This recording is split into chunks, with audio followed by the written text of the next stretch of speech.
Good morning. Thank you, Emanuela, for organizing this meeting, and congratulations for this second great achievement. It's not easy to organize an international meeting. So my task is that of pointing out the main aspects related to the epilepsy, and namely the epileptic encephalopathy in the CDKL5 syndrome. Now, the term epileptic encephalopathy has been used loosely in the past when it was mainly referred to situations where diagnosis was not precise. So, for example, 20, 30 years ago, all patients with Lennox-Gastaut syndrome, West syndrome, were classified as an epileptic encephalopathy without any evidence of whether or not the epileptic activity by itself had a role in the lower performances of these children. So for this reason, in the last years, an international committee has tried to set a more precise definition. So you may have an epileptic encephalopathy, whether your brain appears to be normal anatomically, or also whether your brain is abnormal, which means that what happens is that this situation of epilepsy contributes to severe cognitive and behavioral impairment, which is above and beyond what might be expected from the underlying pathology alone. For example, you may have a malformation of the cerebral cortex, which causes cognitive impairment, developmental delay, but you would be much better off if you did not have epilepsy. A little bit of history. You have heard that CDKL5 has been called as NFL variant because there were some patients having some common features with Rett syndrome, but also exhibiting its arrhythmia, which is a very severe and early onset EEG pattern. Then there were more clear-cut associations with chromosomal imbalances, and it was seen that these chromosomal imbalances were disrupting the CDKL5 gene. And then this gene was tested, and the association of this gene with a form of early onset epileptic encephalopathy in girls was made. Also, mutations of this gene were observed in the genetics lab in a number of patients.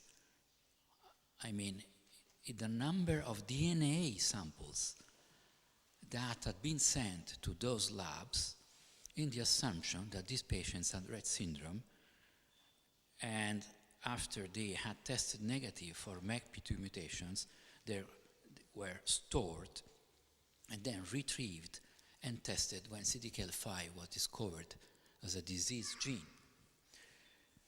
But we are not sure that these patients have the same phenotype as Rett syndrome.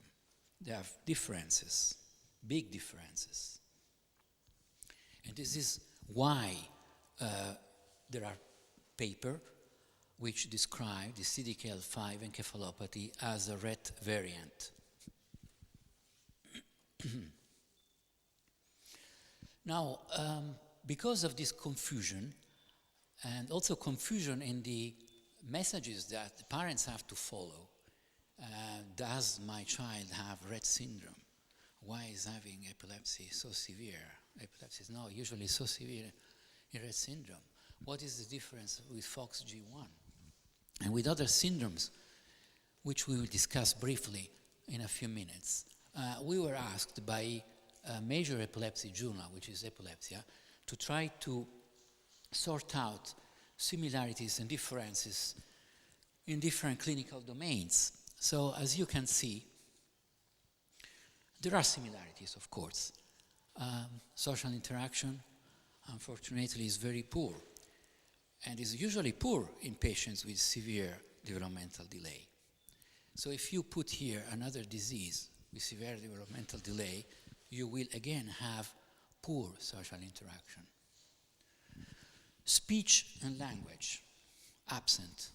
Is absent, absent, and absent. Why? Because there is profound developmental delay.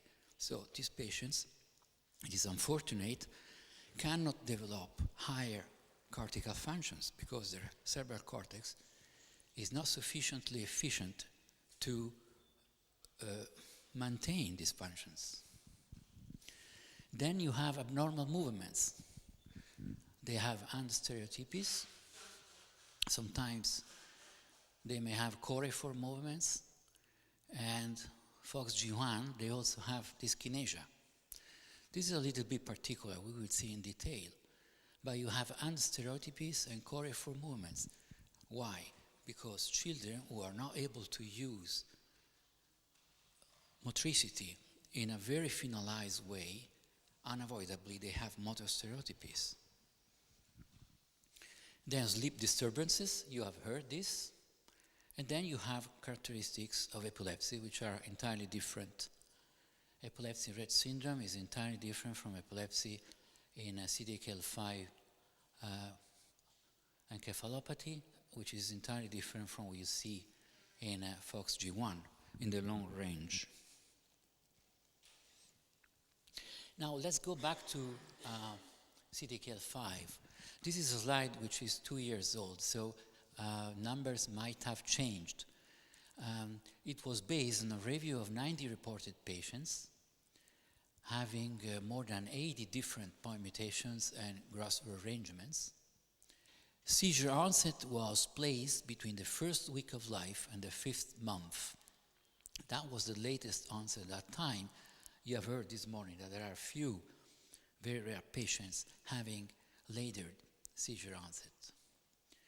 For all, the initial period of life, the first days of life, the neonatal period, even the first month of life, was judged to be normal. Then, parents realized that there was developmental rest at some point, especially they complain about poor eye fixation, and the child is seen by pediatricians and is found to be hypotonic. And then, as he grows older, there will be severely limited hand skills, and hand stereotypies will eventually emerge, even if not in all patients. Speech will usually not emerge, and only 30% will ultimately be able to walk. There will be some head growth deceleration, but absolute microcephaly is rare. Because of the high number of different mutations, there is very limited insight looking into genotype-phenotype correlations. So when you see a given mutation, it will be very difficult to tell a parent or a doctor whether the child will be amongst the most severely affected or less severely affected in the future, because there is no mutations repeated enough time to make correlations.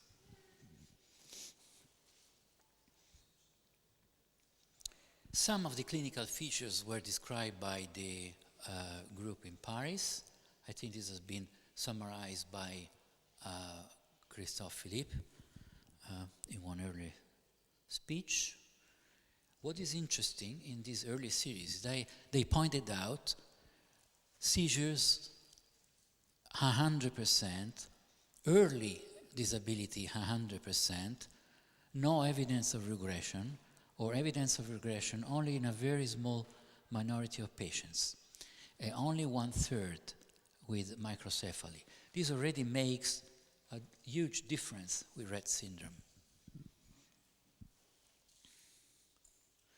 And then, if you go into the detail of the electroclinical features of the presentation of the CDKL5, different teams have pointed out that they have different with respect to Rett syndrome, but very similar within the CDKL5 encephalopathy clinical presentation, with seizures which are quite early, have a very peculiar, I would say unique feature, with the initial tonic spasm followed by very rapid repetitive spasms, which then tend to last for a while, even 2, 3, 4 minutes after onset, and then they are progressively spaced and translate from spasms. What you see here is the electromyography of the deltoid muscles, and this is the EEG, and what you see is a contraction which is called diamond contraction because there is an increase and decrease in strength of the muscle contraction, and then you have myoclonic jerks in the end. And this is typically presented in this video. I think I have showed this already 2 years ago. We have seen several more patients and I've confirmed that this is very typical. So when we see this typical electroclinical pattern, we test CDKL5 gene straight.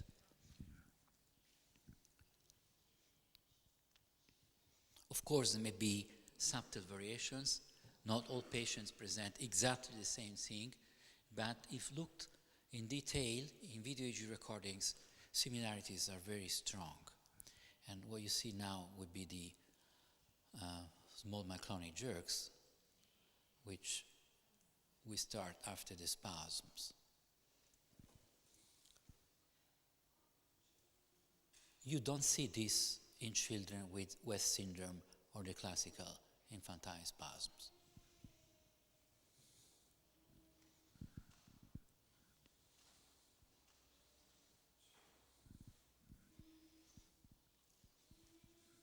This is a different child.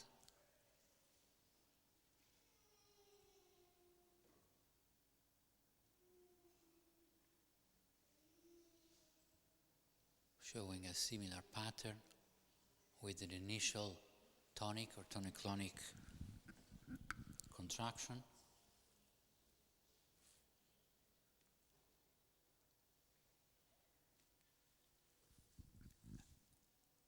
And subsequent rhythmic small myoclonic jerks towards the end of the episode, several minutes afterwards. This is a boy, and the first boys who were reported were more severely affected than girls because of possibly their hemizygous status. So they belong to the most severe end of the spectrum. And this is the characteristic in the boy, and is the same as in girls. This is the same seizure pattern. Now, what is strange is that if you look to what is the way a generalized tonic-clonic seizure in an adult patient is manifested, is exactly the same. You have a prolonged tonic contraction in the beginning, and then a series of, this is an adult patient with idiopathic generalized epilepsy, a tonic contraction in the beginning, and then repeated jerks afterwards, which are very quick. This is very similar to what happened in CDKL5, with the difference that this lasts at most 1 minute, while this lasts several minutes. And the same pattern was reported independently by different teams in Australia in this case. Now, as we said, mutations are spread throughout the gene, which makes correlations difficult because just a few of them have been reported to occur more than once, and also correlations for the severity of epilepsy are, as a consequence of this, difficult to predict, and this is very unfortunate. And this is an example of the first 90 mutations reported. As you can see how they are scattered. Then patients with deletions were described, and it appeared from the beginning that deletions are an important cause of the CDKL5 epileptic encephalopathy. In our first study, when we studied a number of patients with early onset epileptic encephalopathy who had proven negative to a number of genes, including CDKL5, we found that the number of mutations we had uncovered was the same as the number of deletions. So the first impression was that this would have been interesting. And now, with the help of next generation sequencing, what is emerging is that the number of males affected by CDKL5 encephalopathy is increasing, but some of them have mosaic mutations or deletions, which might be the reason why they survive. Because perhaps having a mosaic mutation reduces the number of cells in your body carrying the mutation, and you have a less severe phenotype, which is different from the traditional hemizygous condition of males, and allows these embryos to survive, but they will present the epileptic encephalopathy as well. And these are the characteristics of the last 4. And what is interesting is that looking to the, we studied 74 consecutive boys with early onset epileptic encephalopathy. They found 4, which is more than 5%, having CDKL5, and 3 had mosaic deletions or mutations. And this is the distribution of the mosaic. This is a full deletion, and these are the mosaic deletions we observed. But it is unfortunate the characteristics of epilepsy were similar to those of the patients having full mutations. Now, the authors of this paper, I think, are here. And in our perspective of people who study epilepsy, the findings of this outstanding work are very consistent with an epileptic encephalopathy. So it is surprising that the animal model doesn't repeat the human phenotype from this point of view, because what they demonstrated, which is a simplification of the distribution of dendrites and axons, and also the impaired migration which accompanies the presence of a mutation, are fully consistent with other disorders where we have observed similar epileptic encephalopathies. And also consistent with this are the findings of this outstanding work by Vania Broccoli, but also the work by Tommaso Pizzarusso, showing a severe impairment and a very weird arborization of dendrites in the neurons. These are iPS cell humans with mutations, which are grown in neuronal cultures. As you can see, they are quite simplified with respect to what you find in wild type, and also when they grow, these are 62 days old iPSC. The data are very impressive. So it is very surprising not to see epilepsy. Now,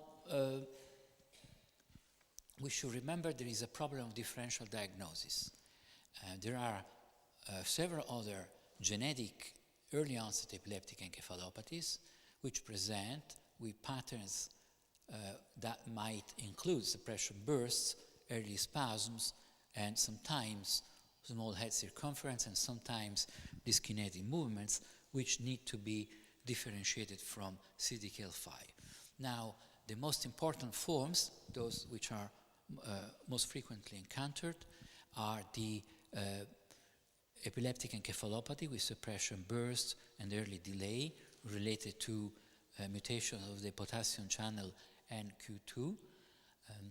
But in these patients, in spite of a very severe initial presentation, epilepsy fades away within a couple of years. So in spite of this very severe pattern with suppression bursts, similar to what we have seen in some of the patients with CDKL5, epilepsy goes away.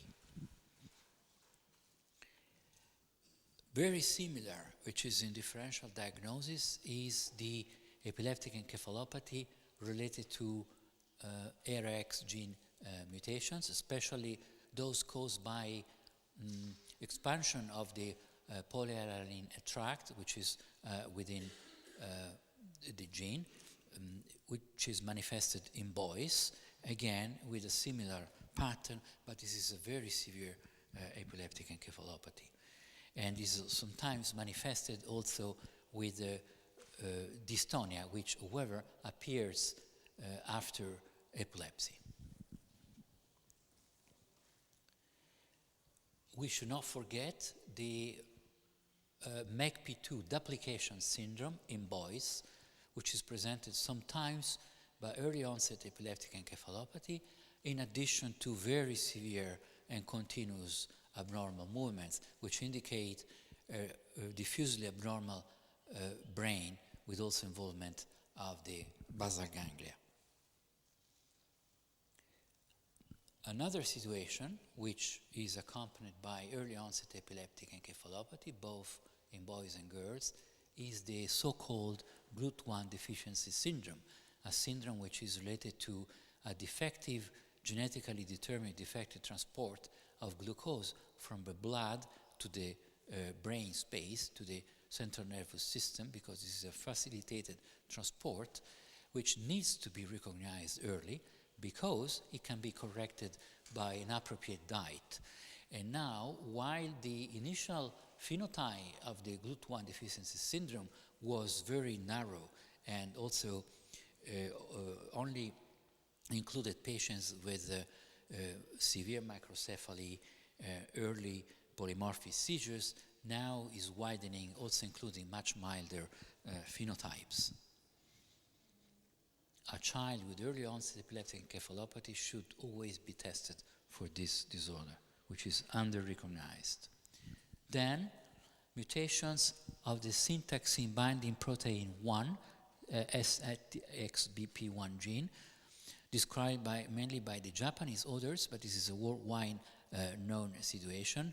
Many patients have now been described, and the first patients described, which were recognized because of chromosomal rearrangements which had broken the chromosome, and then looking for mutations in patients with similar phenotypes, was that of early onset epileptic encephalopathy with suppression bursts and spasms. And this is an example of a patient with SXBP1 mutation. And you can see hand stereotypies and so on. So it's not very different from what you see sometimes in Rett syndrome or in CDKL5. But this is the consequence of a severe impairment. And then again, the FOXG1 syndrome. This is an important paper by Bill Dobbins and co-workers.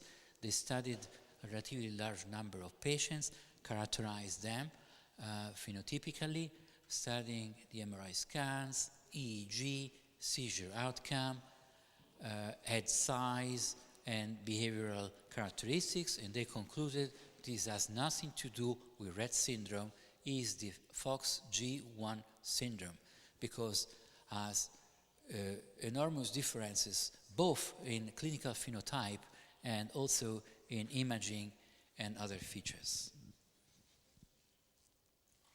And this is an example of a girl with a deletion involving FOXG1, and again what you see, no purposeful hand movement and dyskinetic, chaotic, disorganized movements, and of course, unfortunately, poor social interaction, because you cannot have social interaction developed more than this if you are severely impaired. So now the problem is we can do a lot of work in the genetics lab, in the neurophysiology labs, in the clinics, but the ultimate response to parents on how to improve the condition of their children is still lagging behind, because we use antiepileptic drugs, several mixture of antiepileptic drugs. They are usually ineffective, expensive and ineffective. And it is very difficult to convince a drug company to organize a trial for one disease, rare disease. But there are people studying the possibility of developing randomized clinical trials for small numbers of patients. They're trying to identify characteristics, clinical characteristics of different syndromes, which will be suitable for statistical comparison before and after using a drug and identify the minimum number of patients required to have a significance. So there is hope that within a few years we will have the possibility of organizing sustainable drug trials targeted for specific diseases like CDKL5. I think I will stop here. Thank you for your attention.